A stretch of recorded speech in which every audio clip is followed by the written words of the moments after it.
In today's video, I'm going to show you how to create an invoice in WooCommerce using the WooCommerce PDF invoices and packing slips plugin.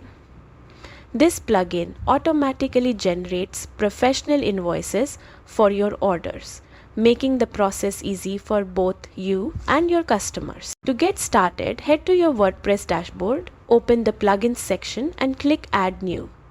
Search for WooCommerce PDF invoices and packing slips, install it and activate it.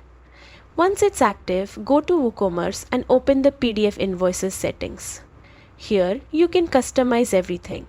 Upload your logo, enter your business details, add notes for customers, and set up your invoice numbering system. These small touches make your invoices look clean, branded, and professional.